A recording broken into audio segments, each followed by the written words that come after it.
Assalamualaikum warahmatullahi wabarakatuh. Rekan muda Indonesia dan rekan-rekan mahasiswa semuanya. Pada bab berikut, kami akan menyampaikan materi berkaitan dengan konsep dasar sistem informasi dan organisasi sistem informasi. Di slide ini adalah atau materi ini adalah fondasi utama mata kuliah analisis dan perancangan sistem informasi. Ya. Sebelum mahasiswa nanti belajar berkaitan dengan DFD, IRD, atau UML, atau perancangan database, maka harus memahami ya, apa itu informasi, apa itu data, apa itu sistem informasi, ya. Tanpa pemahaman konsep dasar ini, maka mahasiswa nantinya hanya akan belajar alat, bukan memahami esensi. Kita bahas pertama berkaitan dengan definisi sistem. Ada beberapa pakar yang menyampaikan definisi sistem, diantaranya yang pertama adalah Gordon B. Davis pada tahun 1984 menyatakan bahwa sebuah sistem terdiri dari bagian-bagian yang saling berkaitan yang beroperasi bersama untuk mencapai beberapa sasaran atau maksud tujuan tertentu. Atau dalam kalimat lain, bisa dikatakan bahwa sistem adalah bagian-bagian yang saling berkaitan dan bekerja sama untuk mencapai tujuan tertentu. Definisi ini menekankan pada hubungan antar bagian, kerjasama, dan pencapaian tujuan. Artinya, sistem bukan hanya struktur statis, tetapi suatu mekanisme yang bersifat aktif dan dinamis. Sementara itu, Raymond McLeod pada tahun 2001 menyampaikan bahwa sistem adalah himpunan dari unsur-unsur yang saling berkaitan sehingga membentuk suatu kesatuan yang utuh dan terpadu. Ya, definisi ini bisa kita tekankan pada unsur atau elemen, keterhubungan, serta sistem dipandang sebagai suatu entitas yang terintegrasi, bukan sekedar kumpulan komponen yang terpisah. Nah, tadi ada dua pakar yang menyampaikan terkait dengan definisi sistem. Selanjutnya, kita akan melihat sebuah ilustrasi konsep dasar dari sebuah sistem. Ya.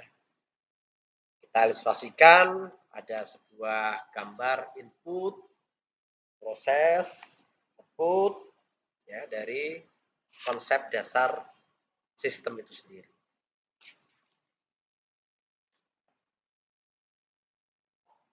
Gambar ilustrasi input, proses, output ini bisa dikenal dengan model IPO, input, proses, output, dan merupakan unsur dasar dari hampir semua sistem termasuk sistem informasi itu sendiri. Input, ya, input ini biasanya berupa data ya. Nah, contoh data itu berupa teks, gambar, angka, dan lain-lain gitu ya. Pada bagian kiri gambar terlihat seorang memasukkan sesuatu ya ke dalam sistem. Tuh ya. Jadi tadi yang dimasukkan bisa berupa data-data tadi yang kami sebutkan. Penjelasannya bahwa input ini adalah segala sesuatu yang dimasukkan ke dalam sistem untuk diproses. Dalam konteks sistem informasi, ya, kalau data itu bisa data mahasiswa, nilai ujian, data transaksi, data pelanggan gitu. data ini masih berupa bahan mentah dan belum memiliki makna yang kuat sebelum diproses. Tanpa input, sistem tidak dapat berjalan. Yang kedua adalah proses atau prosedur. Ya. Prosedur ini adalah menunjukkan bahwa data yang masuk tidak langsung menjadi informasi, tetapi harus melalui suatu mekanisme pengolahan. Proses ini bisa berupa perhitungan matematis, penyortiran, pengelompokan, validasi data, analisis gitu ya. Jadi kalau dalam informasi ini juga misalnya nilai tugas yang dihitung ya, penghitungan nilai tugas, dibobotkan, dirata-rata, diklasifikasi. Proses inilah yang membedakan antara data dan informasi. Ya, proses ini adalah mesin gitu dalam sistem. Selanjutnya informasi atau output. Contoh informasi misalnya adalah nilai. Artinya hasil dari sistem adalah sesuatu yang memiliki makna dan bisa digunakan untuk pengambilan keputusan. Contoh output ya, laporan nilai, laporan keuangan, slip gaji, rekap absensi. Output itu harus akurat, tepat waktu, relevan. Jika outputnya salah, maka keputusan tersebut adalah salah juga. Nah, kita lanjutkan untuk ilustrasi konsep dasar sistem. Di dalam gambar itu tertulis ya di atas memerlukan perangkat keras dan perangkat lunak. Artinya sistem informasi tidak bisa berjalan tanpa hardware atau perangkat keras, antaranya komputer, server, jaringan, dan juga software atau perangkat lunak itu. Di antaranya adalah aplikasi-aplikasi yang mendukung, sistem operasi, database. Namun saya perlu tekankan bahwa sistem informasi bukan hanya hardware dan software, tetapi juga brainware atau manusia itu sendiri, prosedur, data. Di bawah ada gambar sebuah ilustrasi gedung yang menggambarkan bahwa sistem bekerja dalam suatu organisasi, misalnya kampus atau perusahaan. Jadi sistem tidak berdiri sendiri. Sistem berada dalam suatu lingkungan organisasi yang memiliki tujuan tertentu. Dalam konteks gambar, itu terlihat mahasiswa memasukkan data, sistem dalam kampus memprosesnya, hasilnya adalah berupa nilai yang dihasilkan dari prosesan data tersebut. Jadi makna konseptual yang lebih dalam, gambar ini menunjukkan beberapa prinsip penting, diantaranya yang pertama adalah sistem bersifat transformasional. Sistem mengubah sesuatu, yaitu data tadi, menjadi sesuatu yang lebih bernilai atau informasi. Yang kedua, sistem bersifat terstruktur. Ada alur yang jelas, yaitu input, proses, output. Yang ketiga adalah sistem memiliki tujuan. Output yang dihasilkan memiliki tujuan, misalnya menilai mahasiswa, mengontrol keuangan, mengambil keputusan. Dan yang keempat adalah sistem membutuhkan sumber daya. Tanpa perangkat keras dan lunak, sistem informasi tentu saja tidak dapat berjalan. Karakteristik sistem. Jadi, sebuah sistem tidak hanya sekedar kumpulan bagian-bagian, tetapi memiliki karakteristik tertentu yang membuatnya disebut sebagai sistem. 5 karakteristik utama ini menjadi fondasi dalam memahami bagaimana suatu sistem bekerja secara utuh. Di antaranya adalah organisasi, interaksi, interdependensi, integrasi, dan main objection. Kita kupas satu persatu berkaitan dengan karakteristik sistem. Yang pertama adalah organisasi. Organisasi berarti sistem memiliki struktur yang jelas dan pembagian peran yang terdefinisi.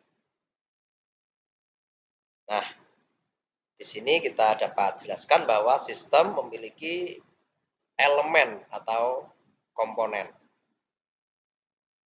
Komponen tersebut tersusun dalam struktur-struktur tertentu, serta setiap bagian memiliki fungsi dan tanggung jawab masing-masing. Tanpa struktur, tentu saja akan terjadi tumpang tindih pekerjaan, tidak akan ada kejelasan peran, dan juga sistem menjadi tidak efisien. Contoh dalam organisasi kampus, ya, dalam sistem akademik, bagian akademik mengelola KRS dan nilai. Bagian keuangan mengelola pembayaran UKT, sementara program studi mengelola kurikulum. Sehingga semua memiliki fungsi yang berbeda, tetapi berada dalam suatu sistem pendidikan.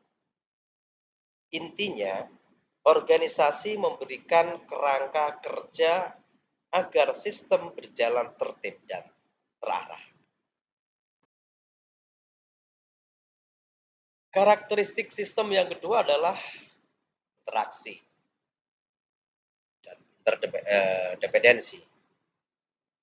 Interaksi ini adalah hubungan dan komunikasi antar bagian dalam sistem.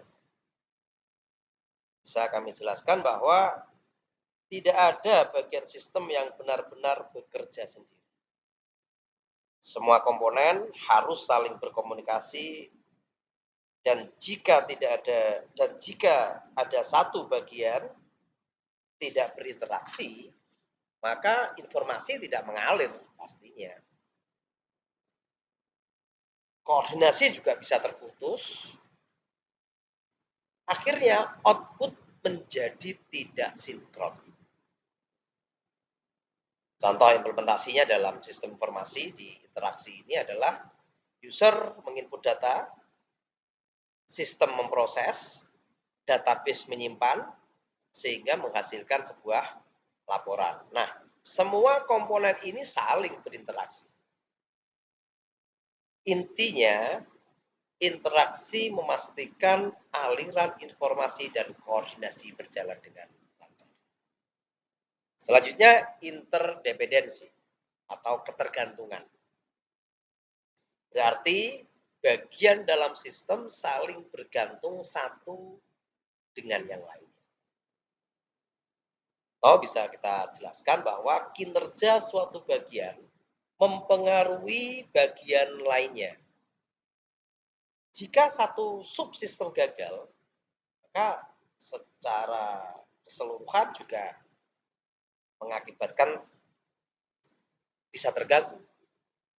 Contoh nyata ya, dalam sistem penjualan, marketing menjual produk, produksi membuat produk, keuangan mengatur pembayaran misalnya. Nah, jika produksi terlambat, maka yang terjadi apa? Marketing tidak bisa memenuhi pesanan. Sehingga efeknya keuangan terganggu. Kalau dalam sistem informasi misalnya, jika database-nya error, maka laporan tidak bisa dibuat. Intinya, interdependensi menunjukkan bahwa sistem adalah kesatuan yang saling mempengaruhi. Kita lanjutkan terkait dengan karakteristik sistem, yaitu integrasi. Berarti semua bagian menyatu menjadi satu kesatuan utuh. Nah, Suatu keterpaduan ini adalah antara subsistem untuk mencapai tujuan tertentu.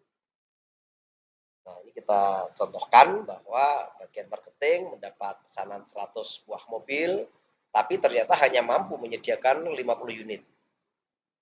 Untuk menangani ini, diadakan kerjasama dengan perusahaan yang lain yang bergerak dalam bidang yang sama. Nah, itu salah satu bentuk sebuah keterpaduan. Integrasi ini juga berarti bahwa seluruh bagian bekerja harmonis, tidak berjalan sendiri-sendiri, terkoordinasi dalam satu arah. Contoh sistem terintegrasi, kalau tadi yang saya sebutkan adalah contoh kasusnya, sekarang adalah contoh sistem yang terintegrasi, misalnya adalah sistem Enterprise Resource Planning atau ERP. Di antaranya modul keuangan, modul SDM, modul produksi, modul inventory. Modul-modul tersebut terhubung dalam suatu database. Nah, jika tidak terintegrasi, apa efeknya? Terdapat data-data ganda. Terjadinya inkonsistensi informasi. Dan juga pengambilan keputusan yang salah. Maka dari itu, integrasi ini menciptakan keselarasan dan kesatuan sistem itu.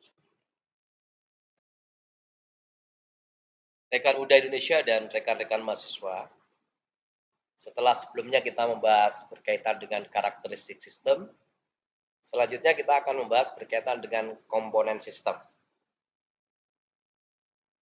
Sebuah sistem tidak dapat dipahami hanya dari satu sisi. Untuk menganalisis sistem secara komprehensif,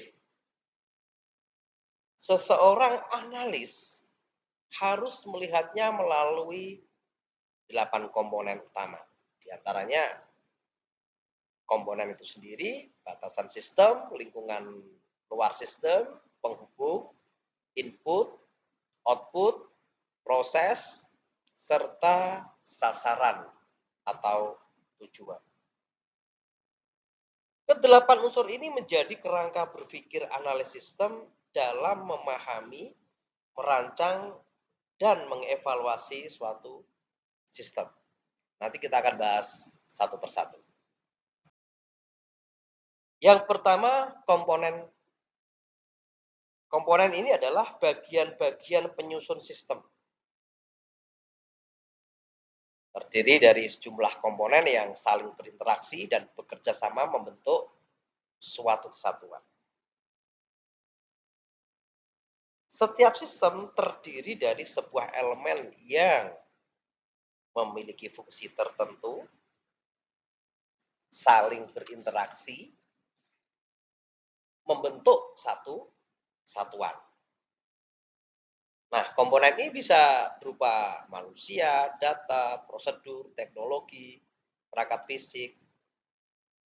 Kalau dalam contoh sistem akademik, komponen ini diantaranya adalah mahasiswa, dosen, admin, database, aplikasi siakat.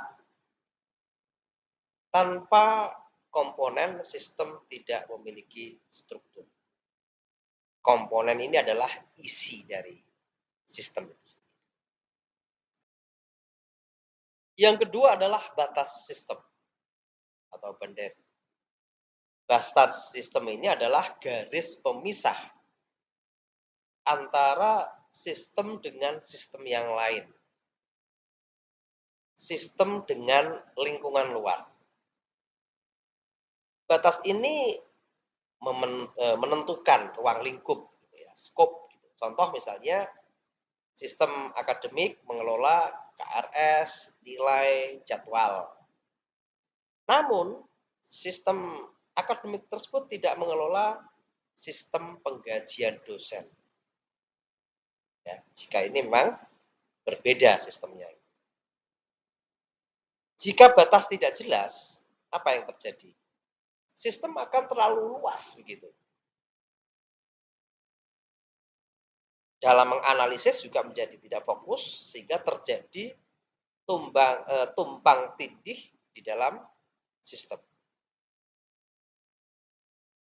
Batas sistem ini membantu analis menentukan apa yang termasuk dan tidak termasuk dalam sistem. Selanjutnya, lingkungan luar sistem atau environment. Lingkungan ini adalah segala sesuatu di luar batas sistem yang mempengaruhi sistem. Lingkungan bisa menguntungkan atau juga bisa merugikan. Contoh, regulasi pemerintah, ya, perubahan teknologi, kompetitor, perubahan kebijakan kampus misalnya. Sistem yang terbuka selalu dipengaruhi oleh lingkungan itu sendiri.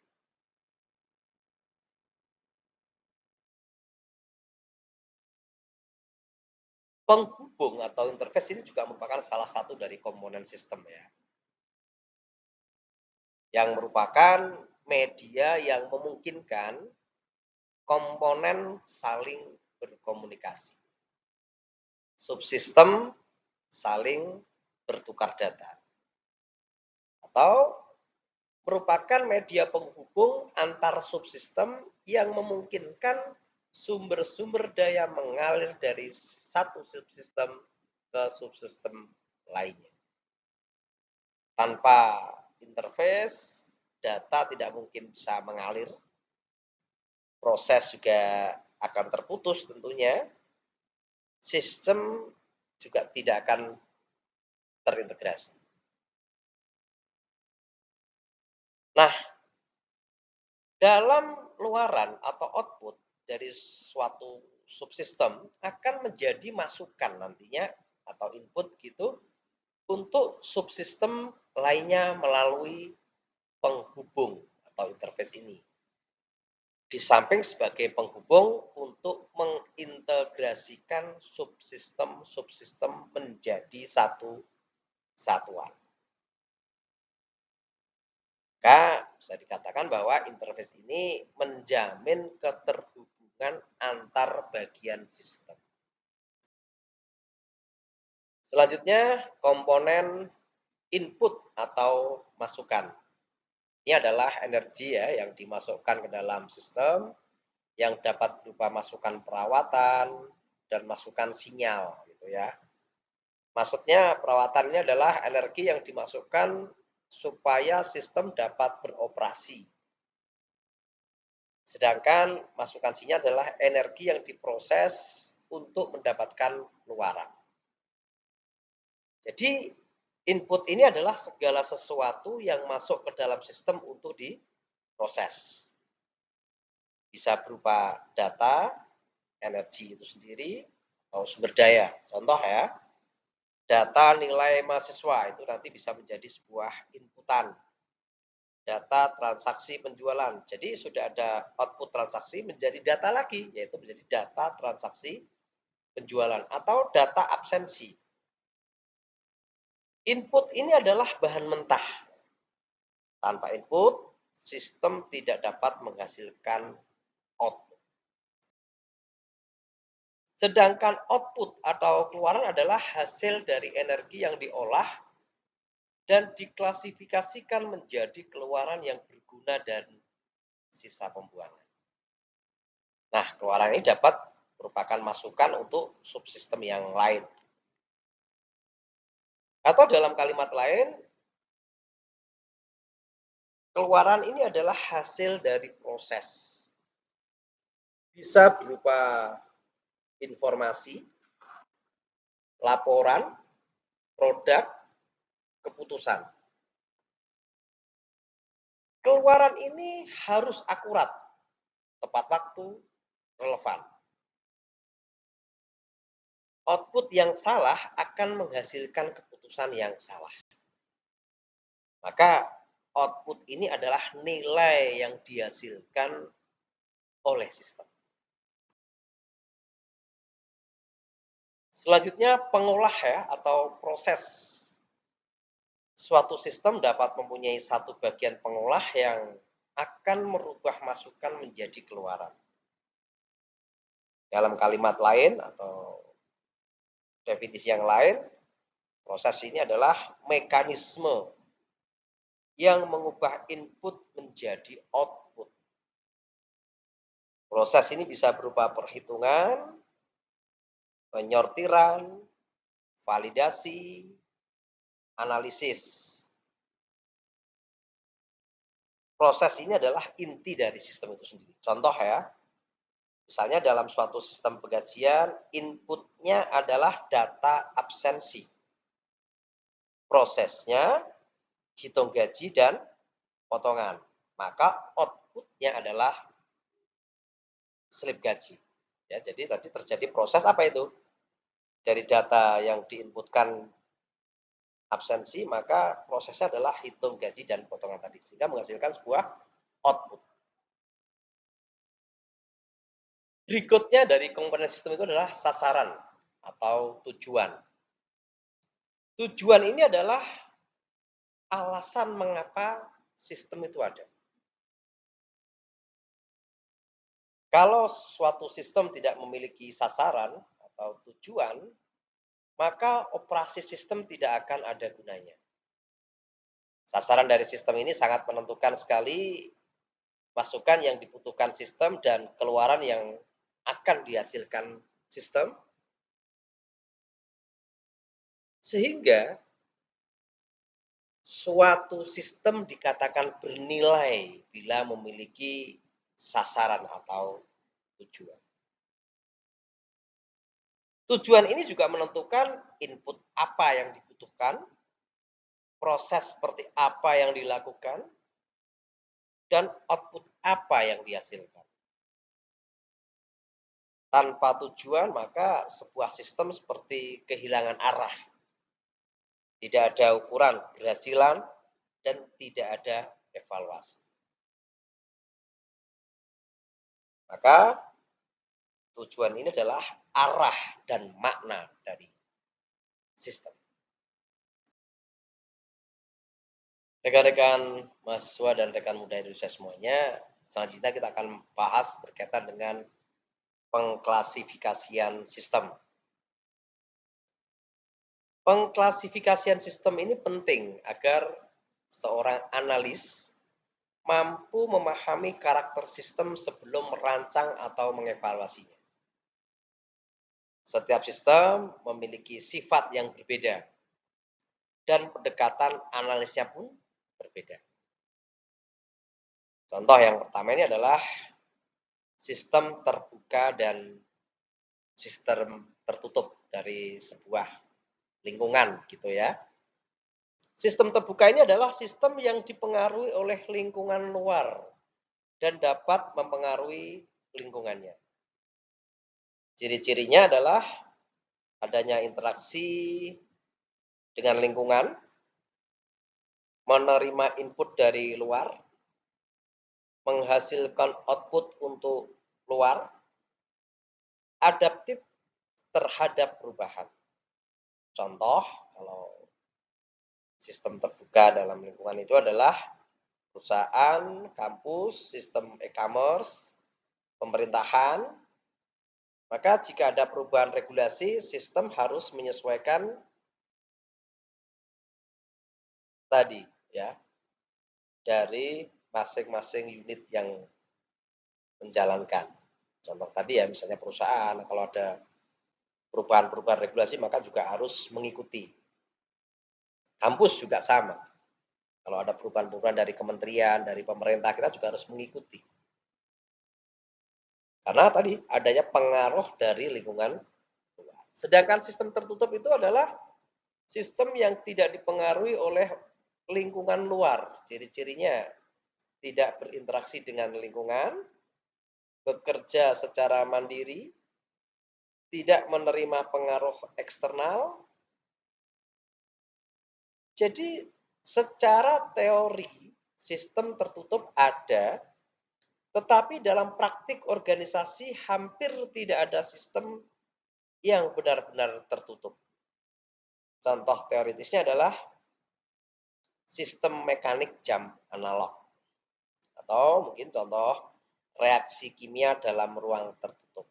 Nah, dalam dunia nyata, hampir semua sistem organisasi adalah sistem yang terbuka. Itu rekan-rekan dalam diskusi bisa nanti mengklasifikasikan perbedaan dari sistem-sistem yang lain sebagaimana tertera dalam gambar ya. Baik itu dari ciri-cirinya mungkin atau juga dari contohnya. Selanjutnya kita akan membahas berkaitan dengan informasi, data, sistem informasi. Yang pertama kita awali dengan pembahasan berkaitan dengan informasi. Informasi adalah data yang diolah menjadi bentuk yang lebih berguna dan lebih berarti bagi yang menerima. Atau dalam kalimat lain, informasi ini adalah data yang telah diolah sehingga memiliki makna dan nilai guna bagi penerimanya. Kata kuncinya ada dua, yaitu diolah dan bermakna.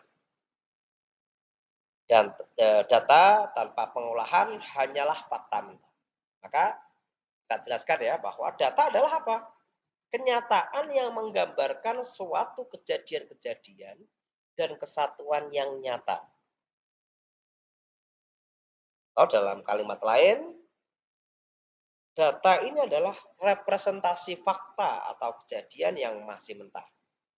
Data ini bisa berupa angka, misalnya angka 80, angka 3,75, angka 2026 misalnya.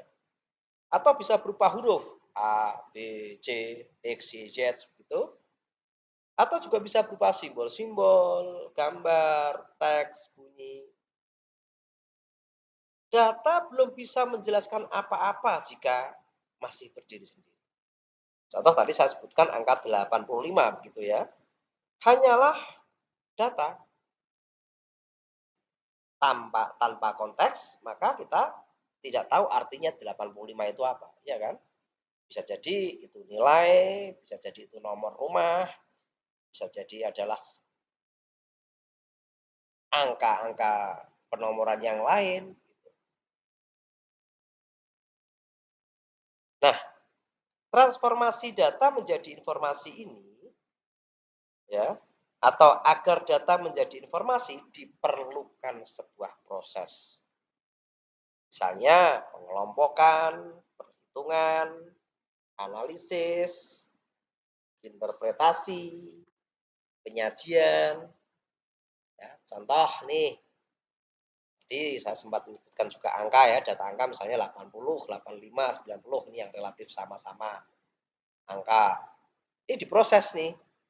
Nah, ternyata prosesnya adalah rata-rata dari angka tadi. 80, 85, 90, maka di rata-rata hasilnya adalah 85. Ternyata 85 itu adalah rata-rata nilai mahasiswa. Atau juga diberi konteks, misalnya tadi saya sebutkan angka 3,65 gitu. Diberi konteks IPK semester. Nah, itulah yang disebut dengan informasi. Ada konteksnya, ada nilainya, ada narasinya gitu. Sehingga jelas. Rekan muda Indonesia dan khususnya rekan-rekan mahasiswa yang hebat.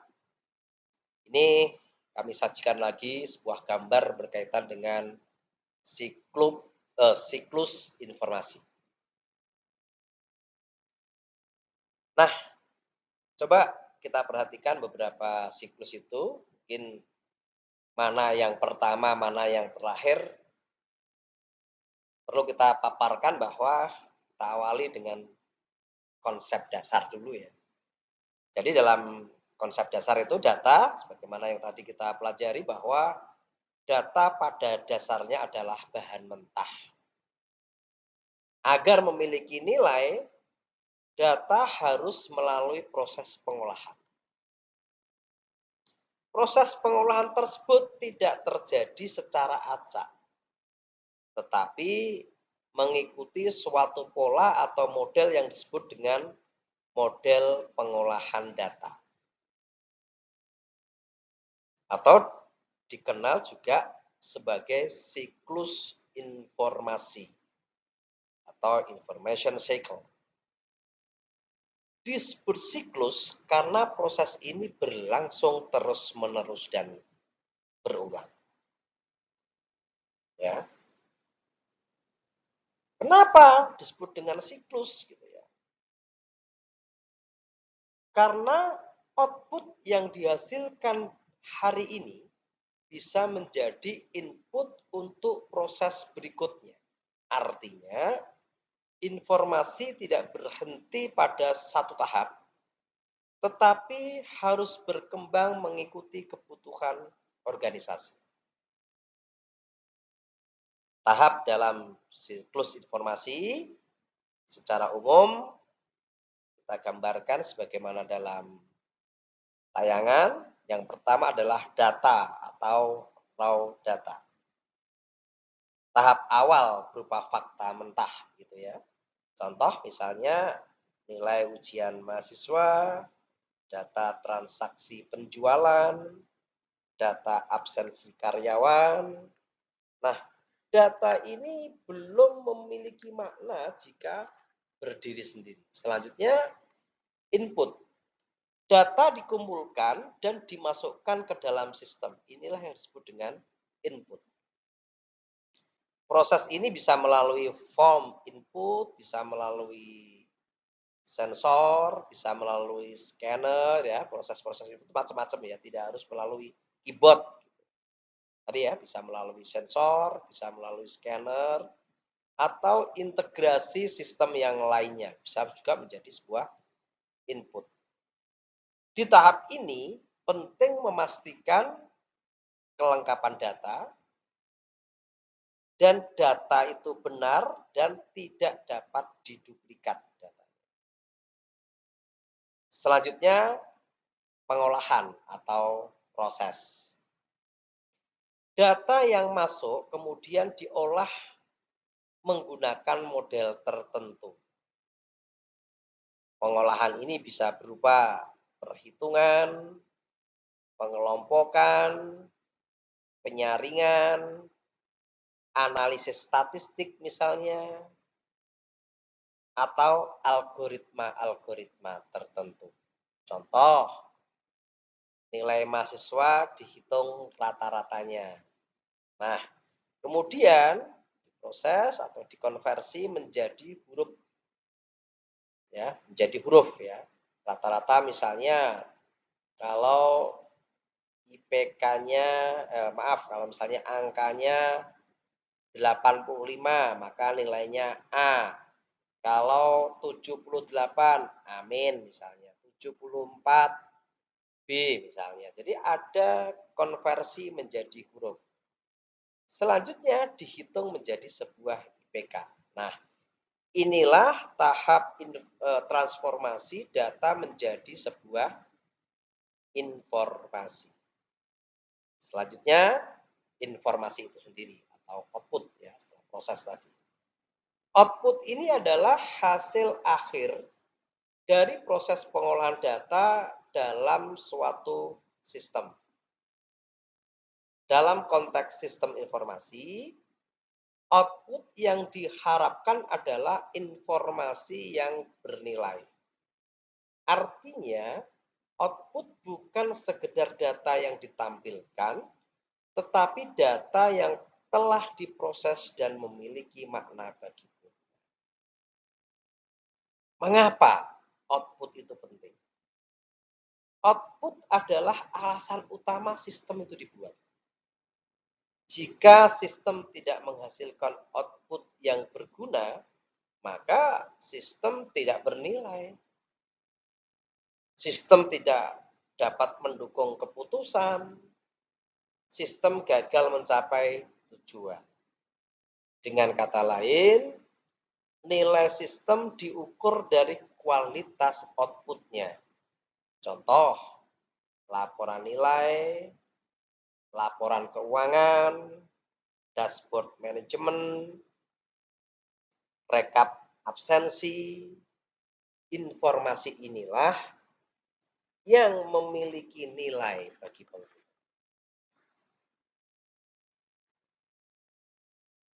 Nah, selanjutnya output itu diterima oleh user, ya.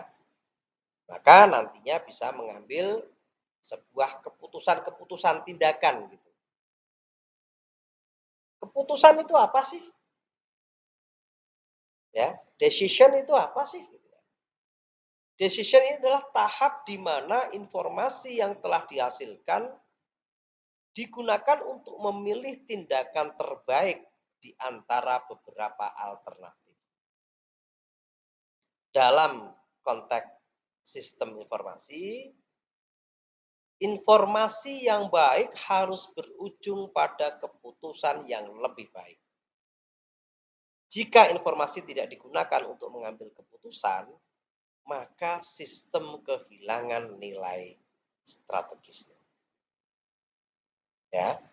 Nah, di sini kenapa sistem pengambilan keputusan itu diperlukan dari sebuah proses siklus informasi? Karena tadi nantinya bisa mendukung manajer, mengurangi ketidakpastian, membantu memilih alternatif terbaik, meningkatkan kualitas kebijakan. Nah, itu adalah hasil-hasil dari tindakan pengambilan keputusan. Ya. Nah, itu nanti menjadi sebuah siklus yang terus-menerus. Hasil-hasil tindakan tadi bisa jadi menjadi inputan baru karena apa? Ada data yang akan direkam lagi dalam itu ya, terus-menerus menjadi sebuah siklus. Setelah memahami definisi informasi, maka yang perlu diperhatikan adalah kualitas informasi itu sendiri. Ada beberapa parameter ya dari kualitas informasi itu. Yang pertama adalah akurat. Berarti bahwa informasi harus bebas dari kesalahan-kesalahan dan tidak menyesatkan bagi orang yang menerima informasi tersebut. Atau dalam kata lain, informasi ini harus bebas dari kesalahan dan dapat dipercaya. Akurat ini berarti apa sih? Lengkap, ya, tidak ada bagian yang hilang, apalagi bagian-bagian yang penting gitu. Terus benar dan aman. Selanjutnya, kualitas informasi yang kedua adalah tepat waktu. Informasi yang diterima harus tepat pada waktunya. Sebab informasi yang terlambat ya atau usang tidak mempunyai nilai yang baik. Sehingga bila digunakan sebagai dasar dalam pengambilan keputusan akan dapat berakibat fatal. Ya, jadi informasi ini harus tersedia saat dibutuhkan. Informasi yang terlambat tidak bisa digunakan untuk pengambilan keputusan. Sehingga kehilangan nilai strategisnya. Contoh nih, misal laporan keuangan keluar setelah periode evaluasi selesai. Apa maknanya? Ya tidak berguna pastinya kan. Yang kedua, data IPK keluar setelah masa pengisian KRS berakhir. Ya tidak relevan lagi. Karena kan biasanya IPK menjadi dasar dalam pengisian KRS oleh mahasiswa untuk mengambil mata kuliah di semester berikutnya. Dalam dunia manajemen, informasi yang benar itu bisa, tetapi terlambat. Ya, jadi dalam dunia manajemen bisa ya informasi yang benar itu, tetapi terlambat gitu. Benar tapi terlambat. Ini juga sama ya, tetap tidak memiliki nilai. Berikutnya yang ketiga dari kualitas informasinya adalah relevan.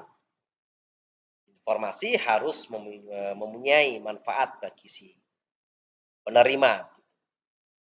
Relevansi informasi untuk tiap-tiap orang satu dengan yang lain tentu saja berbeda ya.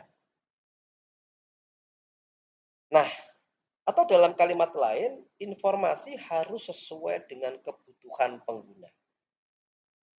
Tidak semua informasi dibutuhkan oleh semua orang. Contoh nih, rektor membutuhkan ringkasan strategis, misalnya tren, grafik, indikator. Tapi admin membutuhkan data detail transaksi. Dosen membutuhkan daftar nilai mahasiswa. Jadi beda-beda. Jika informasi terlalu detail untuk pimpinan, maka yang terjadi apa? Membingungkan. Karena terlalu detail. Ya tadi kalau di pimpinan diberikan tren bagaimana, grafiknya, indikatornya. Jika terlalu umum untuk operator, ya kalau terlalu umum gitu ya, berarti ya tidak membantu pekerjaan. Relevansi ini berkaitan dengan siapa penggunanya, untuk tujuan apa, serta pada level keputusan. Yang keempat, ekonomis kualitas informasi itu. Ya, biaya yang diperoleh atau biaya untuk memperoleh informasi harus lebih kecil daripada manfaat yang diperoleh. Informasi yang dihasilkan mempunyai manfaat yang lebih besar dibandingkan dengan biaya mendapatkannya, dan sebagian besar informasi tidak dapat tepat ditaksir keuntungannya dengan satuan nilai uang, tetapi dapat ditaksir nilai efektivitasnya. Ya. Artinya apa? Jangan sampai sistem mahal tetapi jarang digunakan. Jangan sampai biaya pengolahan lebih besar dari nilai keputusan yang dihasilkan. Contoh, mengembangkan sistem analitik mahal untuk organisasi kecil dengan kebutuhan sederhana. Nah, tentu saja ini tidak ekonomis. Maka dalam manajemen itu informasi harus memberikan nilai lebih atau value add. Selanjutnya, dalam layar ada sebuah narasi, informasi, dan jenjang manajemen, dan juga ada sedikit gambar ilustrasi ya. Dalam organisasi, tidak semua informasi dibutuhkan oleh semua level manajemen. Ya, sebagaimana slide sebelumnya kami sempat menyampaikan, ya, beda-beda tingkatan level manajemen membutuhkan informasi yang berbeda. Karena apa? Setiap level memiliki kebutuhan informasi yang berbeda, sesuai dengan tanggung jawab dan ruang lingkup keputusannya. Prinsip dasarnya, semakin tinggi jabatan, maka informasi semakin ringkas, strategis, dan agregat informasi yang dibutuhkan. Semakin rendah jabatan, semakin detail dan operasional informasi yang dibutuhkan. Ini misal pada level strategis, karakteristik ini biasanya dipegang oleh pucuk pimpinan ya, bisa rektor, direktur, CEO. Nah, ini karakteristiknya berorientasi jangka panjang.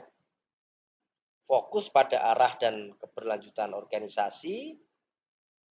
Keputusannya juga bersifat tidak terstruktur dan kompleks. Bentuk informasinya sekarang. Bentuk informasinya adalah ringkasan eksekutif. Grafik tren, bisa juga berupa dashboard indikator kinerja utama atau KPI atau Key Performance Indicator, atau bisa bentuk informasinya berupa analisis prediktif, perbandingan antar tahun gitu. Kenapa kok harus ringkas? Karena pimpinan tidak membutuhkan detail transaksi harian. Lebih membutuhkan gambaran besar ya, fokus pada strategi dan kebijakan jangka panjang. Sementara pada level manajemen, ini biasanya dipegang oleh kepala bagian, dekan, manajer gitu ya. Ini fokusnya pada pengendalian dan evaluasi. Ya. Keputusan-keputusannya semi terstruktur. Gitu. Nah, bentuk informasinya sekarang. Bentuk informasinya adalah pada tataran pengendalian manajemen itu ringkasan dengan analisis. Perbandingan target dan realisasi, laporan periodik, gitu ya, analisis penyebab masalah, gitu itu di level tingkatan pengendalian manajemen. Ya, misalnya laporan pencapaian target PMP per prodi misalnya, evaluasi kinerja dosen per semester misalnya, analisis biaya operasional unit misalnya. Sedangkan pada tingkat pengendalian operasi, ya, ini biasanya staff, admin, operator gitu ya, ini fokus pada kegiatan harian. Nah, bentuk informasinya bisa data detail, transaksi harian, daftar nama, form input, rekap absensi harian gitu. Nah, ini yang menjadi titik poin dari bentuk informasi. Kalau dari sumber informasinya sedikit ada gambaran bahwa kalau dari perencanaan strategis level top level itu lebih banyak informasi sumbernya dari luar gitu, dari lingkungan luar. Ya, sedangkan dalam pengendalian operasi ini lebih banyak dari informasi yang sumbernya dari internal organisasi itu sendiri. Kalau rekan-rekan sebelumnya tadi sudah kami paparkan berkaitan dengan definisi informasi, definisi data, sekarang kita pahami bersama berkaitan dengan sistem informasi. Sistem informasi ini adalah suatu sistem di dalam suatu organisasi yang mempertemukan kebutuhan pengolahan transaksi harian yang mendukung operasi bersifat manajerial dan kegiatan strategi dari suatu organisasi dan menyediakan pihak luar tertentu dengan laporan-laporan yang diperlukan. Atau dalam bahasa lain, nah definisi yang lain, sistem informasi ini adalah sistem dalam suatu organisasi yang bertugas untuk mengelola transaksi, mendukung proses manajerial, mendukung pengambilan keputusan strategis, menghasilkan informasi dan laporan. Ya, jadi sistem informasi ini dirancang untuk memastikan bahwa data yang ada di organisasi dapat diolah menjadi informasi yang bernilai guna. Sistem informasi bukan sekedar software. Itu yang harus dipahami ya. Jadi saya ulang sekali lagi bahwa sistem informasi itu tidak hanya sekedar software. Kadang banyak ya mahasiswa itu yang berpikir bahwa sistem informasi itu hanya aplikasi.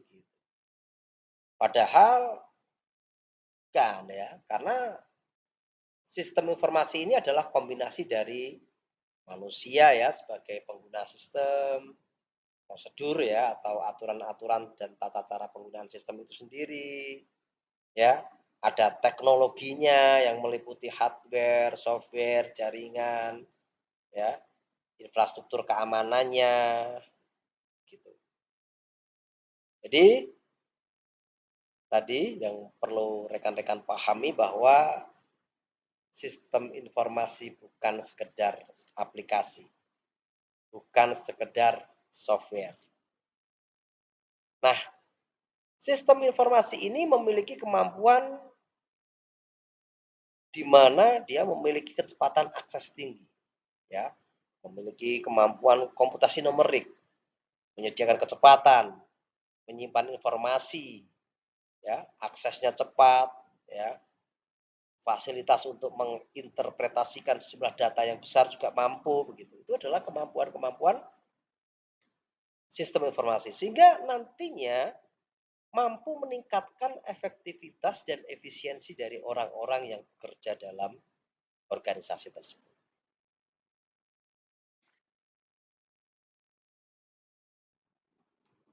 Rekan mahasiswa semuanya atau rekan muda Indonesia semua, dalam komponen sistem informasi terdiri dari 6 blok utama yang saling berinteraksi.